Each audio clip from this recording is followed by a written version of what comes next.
When you implement no contact with an avoidant, you're not just removing yourself from their life. You're forcing them into a psychological journey they never chose to take and desperately want to avoid. While you're focusing on your own healing and moving forward, they're experiencing a predictable but devastating emotional progression that challenges everything they believe about relationships, independence, and their own emotional needs. The avoidance response to no contact differs dramatically from other attachment styles because their entire identity is built around not needing anyone, especially not needing you. Your sudden absence doesn't just create sadness or longing, it threatens the fundamental narrative they've constructed about their emotional self-sufficiency and their ability to maintain control over their feelings and relationships. What makes this journey particularly brutal for avoidance is that each stage strips away another layer of their psychological defenses, forcing them to confront feelings and needs they've spent years avoiding. Unlike anxiously attached individuals who might immediately panic when contact is cut, avoidants go through an extended process where reality slowly penetrates their carefully constructed emotional walls. Their progression through these stages isn't linear or predictable in timing. Some avoidants speed through certain phases while getting stuck in others for months, but the psychological pattern remains remarkably consistent. Initial relief transforms into creeping anxiety, which escalates into panic and finally settles into the kind of deep regret that forces genuine self-examination for the first time in their adult lives. Understanding these stages isn't about predicting when they'll come back or strategizing how to manipulate their return. It's about recognizing the profound psychological impact that your absence has on someone whose entire emotional system was designed around the assumption that they could push people away without consequences, maintain distance without loss, and need nothing from no one while keeping everyone available for their convenience when they change their minds. Stage 1. Relief and validation. Initial 2-4 weeks. The avoidance first response to your no-contact implementation feels like psychological vindication for every fear they've ever had about relationships being suffocating, demanding, and ultimately destructive to their peace of mind. During this initial period, they experience what can only be described as a honeymoon phase with your absence. Finally, they think they can breathe without constantly managing someone else's emotional needs, expectations, and reactions to their hot and cold behavior. Their immediate relief manifests as a return to the emotional baseline they were maintaining before you became important to them. They can go through their daily routines without worrying about disappointing you, can make decisions without considering your feelings, and can maintain their emotional walls without feeling guilty about the impact on someone who cares about them. This freedom feels intoxicating to someone whose nervous system interprets relationship obligations as threats to their autonomy. During this stage, they convince themselves that your absence proves they were right all along about relationships being more trouble than they're worth. They tell themselves that the stress they felt during your connection was evidence that intimate relationships are inherently problematic rather than evidence that their own emotional patterns create unnecessary conflict. Your departure validates their long-held belief that it's safer and easier to be alone than to deal with the complications that caring about someone inevitably creates. They often experience a surge of productivity and social energy during this period, throwing themselves into work projects, reconnecting with friends they may have neglected during your relationship, and pursuing activities that make them feel competent and self-sufficient. This burst of activity serves multiple purposes. It distracts them from any uncomfortable feelings about your absence, while proving to themselves that they're perfectly capable of having a fulfilling life without you. The avoidant uses this time to reinforce their narrative about why the relationship couldn't work, mentally cataloging all the ways your needs felt overwhelming, your expectations felt unreasonable, and your emotional investment felt like pressure they couldn't handle. They focus on the relief of not having to navigate relationship conversations, not having to manage your reactions to their withdrawal, and not having to feel guilty about their inability to provide the consistency you are seeking. Their relief is particularly intense around not having to deal with the internal conflict that your presence created. During the relationship, they were constantly battling between their desire for connection and their fear of vulnerability, between their feelings for you and their need for emotional safety. Your absence eliminates this internal war, allowing them to return to the emotional numbness they've always found more comfortable than the intensity of genuine attachment. They often interpret your no-contact decision as evidence that you finally understood what they were trying to communicate through their hot and cold behavior, that they're not capable of the kind of relationship you wanted, and that you're better off without them. This interpretation allows them to feel like the good guy who was just being honest about their limitations rather than the person who pushed away someone who cared about them. During this stage, they may even feel grateful that you made the decision to leave because it relieved them of having to hurt you further through their continued emotional unavailability. They convinced themselves that your departure was actually the kindest possible outcome for both parties, allowing them to avoid the guilt of causing more pain while giving you the opportunity to find someone who can meet your needs. The avoidance relief during this period is also fueled by their return to feeling emotionally invulnerable. Without you in their life, there's no one who can trigger their attachment fears, no one whose opinion matters enough to create anxiety, no one who can hurt them through rejection or abandonment. This invulnerability feels like strength rather than the emotional numbness it actually represents. They often use this time to convince themselves that they never really needed you as much as they thought they did. The absence of daily emotional pain about the relationship becomes evidence that their feelings weren't as deep as they seemed during moments of connection. They rewrite the history of your relationship to minimize the importance of what you shared, telling themselves it was just a temporary attachment rather than the profound connection it actually was. The most dangerous aspect of this relief stage is how it reinforces their avoidant patterns rather than challenging them. Instead of recognizing that their relief comes from avoiding vulnerability rather than from genuine healing, they interpret it as proof that their emotional strategies are healthy and effective. This misinterpretation sets them up for the harder stages that follow when reality begins to penetrate their defensive euphoria. Stage 2, creeping awareness and anxiety. Weeks 4-8. As the initial honeymoon period of your absence fades, the avoidant begins to experience subtle but persistent signs that their psychological celebration was premature. The relief they felt during the first few weeks starts giving way to a creeping awareness that something fundamental has shifted in their emotional landscape. Not the temporary discomfort of missing someone, but the deeper realization that you might actually be gone for good, and that this permanent absence creates feelings they weren't prepared to handle. Their anxiety during this stage manifests first as a general restlessness that they can't quite identify or explain. They find themselves feeling vaguely unsettled during activities that used to provide comfort, experiencing difficulty concentrating on work or hobbies that previously absorbed their attention completely.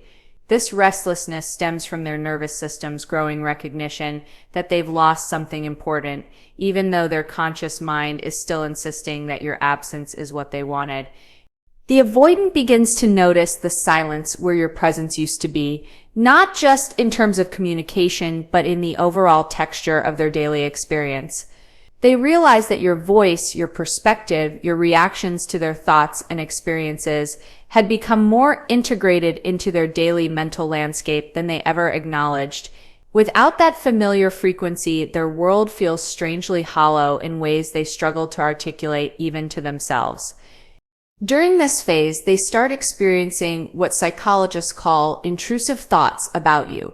Sudden, unwanted moments where you pop into their consciousness without warning. They might be going about their normal routine when a memory of something you said, a place you went together, or simply your face appears in their mind with startling clarity. These intrusions feel threatening because they contradict their narrative about having moved on successfully from your connection. Their anxiety intensifies around the growing realization that you're not coming back. During the relief stage, some part of them assumed that your absence was temporary. that you were giving them space but would eventually return to restore the familiar dynamic. But as weeks pass without any contact from you, the permanence of your departure begins to feel real in ways that trigger their deepest abandonment fears. The avoidant starts noticing how empty their communication landscape has become without your texts, calls, and social media interactions. They realize they had been taking for granted the consistent warmth and interest you provided, the way you remembered details about their life, the way you checked in during difficult times. Without this background hum of care and attention, their world feels notably colder and more isolated. They begin experiencing unexpected emotional reactions to triggers that remind them of you, songs you both liked, places you visited together, activities you shared. These reactions catch them off guard because they contradict their belief that they should be feeling relief rather than loss. The involuntary nature of these emotional responses makes them feel out of control in ways that trigger their anxiety about being vulnerable and dependent. During this stage, the avoidant often attempts to recreate the comfort and connection they had with you through other relationships or activities. But these attempts feel hollow and unsatisfying. They might reach out to old friends, try dating other people, or throw themselves into social activities, but nothing fills the specific space that your presence occupied in their emotional ecosystem. This failure to replace what they lost creates additional anxiety about whether they made a terrible mistake. Their sleep patterns often become disrupted during this phase as their subconscious mind processes the reality of your absence. They might experience vivid dreams about you, wake up thinking about conversations you had, or find themselves lying awake at night, replaying moments from your relationship. These unconscious processes reveal that their attachment to you was deeper than their conscious mind wants to acknowledge. The avoidant begins to question their initial interpretation of your departure, wondering whether your no-contact decision represents healthy boundary setting rather than giving up on them. This shift in perception creates anxiety because it suggests that you might be growing and moving forward in ways that leave them behind permanently, rather than simply taking a temporary break from their hot and cold behavior. They start noticing patterns in their own behavior that they had previously attributed to your presence, realizing that some of their anxiety and emotional conflict wasn't caused by the relationship, but by their own internal struggles with intimacy and vulnerability. Without you to blame for their discomfort, they're forced to confront the possibility that their emotional patterns are internal issues rather than relationship problems. The most unsettling aspect of this stage is how their carefully constructed narrative about why your absence is positive begins to crumble under the weight of their actual emotional experience. They can no longer convince themselves that they're better off without you when their daily reality feels emptier, lonelier, and more meaningless than it did when you were part of their life. This cognitive dissonance creates the foundation for the more intense stages that follow. Stage 3. Panic and desperate monitoring. Weeks 8 to 16. As the avoidance creeping anxiety crystallizes into full awareness that you might genuinely be gone forever, they enter a phase of psychological panic that completely contradicts everything they thought they knew about their own emotional needs and attachment capabilities. This stage represents the complete breakdown of their carefully constructed narrative about being better off alone, replaced by a desperate scramble to regain some form of connection to you without having to admit their terror of permanent loss. The panic manifests first as an obsessive need to monitor your life from a distance, creating elaborate surveillance systems that would shock you with their thoroughness and frequency. They check your social media multiple times daily, not just scrolling past your content, but studying every photo, analyzing every caption, and searching for clues about your emotional state, your social activities, and most importantly, whether there are signs of romantic involvement with someone else. This monitoring becomes compulsive, interrupting their work, their sleep, and their attempts to focus on anything else. Their information gathering extends far beyond social media to include questioning mutual friends with carefully crafted casual inquiries, driving by places they know you frequent, and maintaining awareness of your professional and social activities through any available channels. They become amateur private investigators, piecing together a picture of your life without them while desperately searching for signs that you're struggling, missing them, or reconsidering your decision to cut contact. During this phase, the avoidant experiences what can only be described as withdrawal symptoms from your absence. They feel physically agitated, emotionally dysregulated, and mentally preoccupied in ways that near addiction recovery. Their nervous system, which had adapted to the consistent presence of your energy and attention, is now in crisis mode, trying to cope with the sudden elimination of what had become a primary source of emotional regulation. They begin drafting messages to you that they never send, writing long explanations of their behavior, apologies for their limitations, and attempts to reopen communication disguised as casual check-ins. Their phones become graveyards of unsent texts, deleted voice messages, and abandoned attempts to reach out without appearing desperate or needy. This internal communication reveals the depth of what they want to say, but are too terrified to express directly. The panic intensifies when they realize that their usual emotional management strategies aren't working to cope with your absence. Distraction through work fails because thoughts of you intrude constantly. Social activities feel hollow because other people's company only highlights what they're missing with you. Even their tried and true methods of emotional numbing, whether through substances, mindless entertainment, or compulsive behaviors, provide only temporary relief from the growing void your absence has created. They experience intense anxiety about the possibility that you're moving on and finding happiness without them.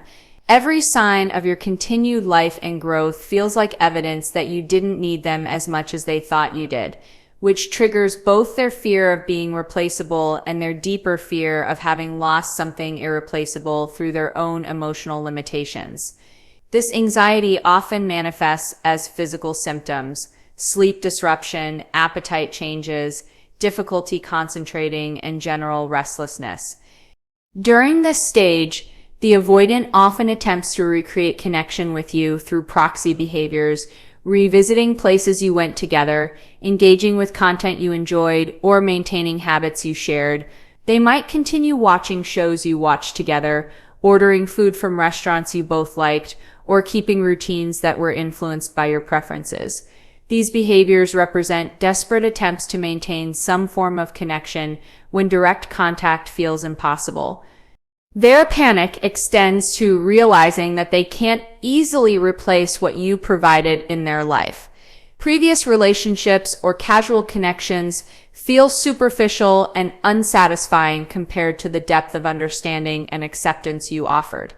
They begin to understand that finding someone who knew them as well as you did, who appreciated their complexity despite their limitations, and who was willing to be patient with their emotional patterns might be nearly impossible. The avoidant starts experiencing genuine regret about specific behaviors and choices that contributed to your departure. Unlike the general guilt they might have felt before, this regret is precise and painful. They remember exact conversations where they could have been more open, specific moments when they chose distance over connection, and particular instances when they hurt you through their emotional unavailability. This specificity makes the regret feel more real and actionable, but also more devastating. They begin questioning whether their interpretation of relationship problems was accurate, wondering if the discomfort they felt during your connection was actually growth rather than incompatibility. This reframing is terrifying because it suggests that they pushed away exactly what they needed for emotional development, choosing familiar dysfunction over unfamiliar healing. The possibility that they sabotaged their own growth through fear becomes increasingly difficult to ignore. Their desperate monitoring often reveals that you're doing better without them than they expected. which creates a complex mix of emotions, pride in your strength and growth, combined with devastating recognition that their presence might have been holding you back rather than adding value to your life. This realization forces them to confront their impact on your well-being in ways they had previously avoided. The most panic-inducing aspect of this stage is the growing awareness that their window for repair might be closing permanently. Unlike previous relationship conflicts where they could eventually return and resume the dynamic, your no contact represents a fundamental shift in availability that might not be reversible. This recognition of potential permanent loss triggers survival-level panic in someone whose entire emotional system was built on the assumption that people would always be available when they decided to reconnect. Stage 4, depression and profound regret. Months 4 plus. When the avoidance panic finally exhausts itself against the reality of your continued absence, they enter the deepest and most transformative stage of the no contact experience, a period of profound depression that forces them to confront not just what they've lost, but who they've been and how their emotional patterns have shaped their entire approach to love and relationships. This isn't temporary sadness, it's a fundamental reckoning with the cost of their attachment style. The depression that settles in during this stage feels different from any emotional experience they've had before, because it can't be managed through their usual avoidance strategies. They can't distract themselves from it, can't numb it effectively, and can't escape it through their typical emotional management techniques. Your absence has created a void so central to their daily experience that they're forced to sit with feelings they've spent their entire adult life avoiding. They begin to experience what therapists call complicated grief, mourning not just your relationship, but the version of themselves that existed when they were connected to you. They realize they were more authentic, more alive, more capable of joy when you were part of their world, and they're now grieving the loss of that better version of themselves, along with grieving your absence. This dual loss feels overwhelming in ways they struggle to articulate even to themselves. The avoidant starts understanding the true cost of their emotional patterns in ways that extend far beyond your specific relationship. They begin to see how their fear of vulnerability has cost them depth in friendships, intimacy with family members, and authentic connection in every area of their life. Your departure becomes the catalyst for recognizing a lifetime of choosing safety over meaningful connection, leading to profound regret about opportunities missed and relationships sacrificed. During this phase, they often experience what psychologists call rumination, obsessive replay of your relationship with painful clarity about their role in its destruction.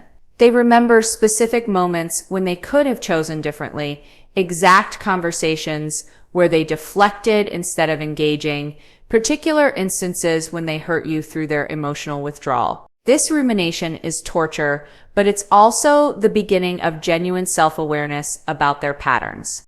They face the devastating recognition that they didn't just lose you, they actively pushed you away through consistent choices that prioritize their comfort over your connection. Unlike losses due to external circumstances, this loss feels entirely preventable, which adds layers of self-blame and regret that compound their depression. They understand that they are the author of their own suffering in ways that feel almost unbearable.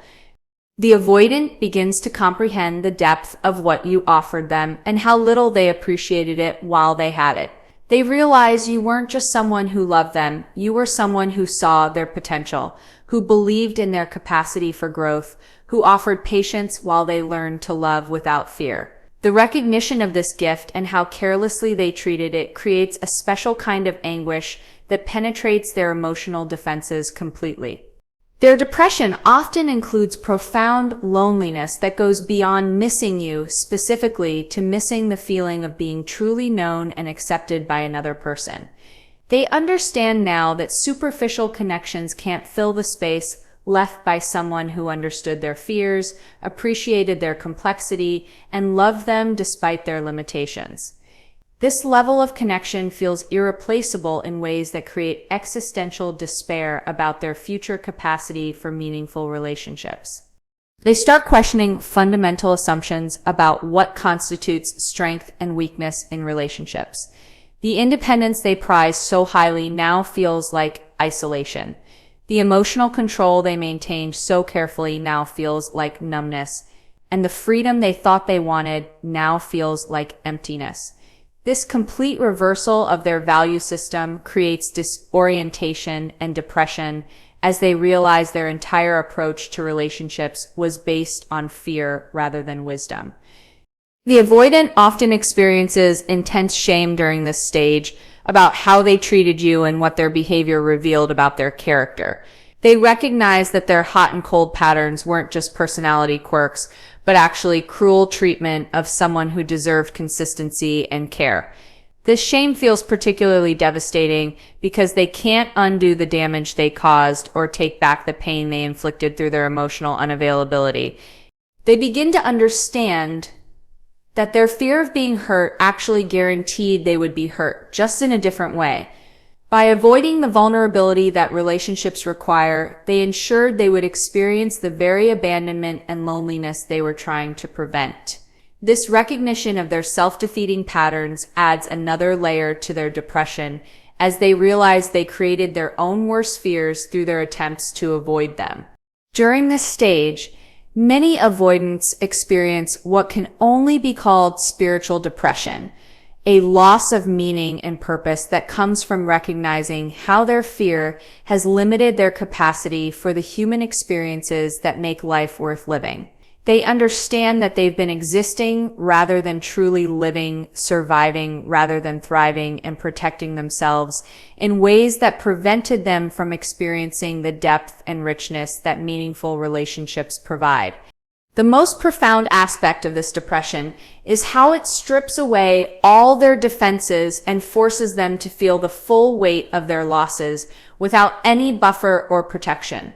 For perhaps the first time in their adult lives, they can't escape into emotional numbness, can't distract themselves from painful feelings, and can't convince themselves that isolation is preferable to the risks of connection. This raw experience of unfiltered emotion is both devastating and potentially transformative, depending on what they choose to do with these insights about themselves and their patterns.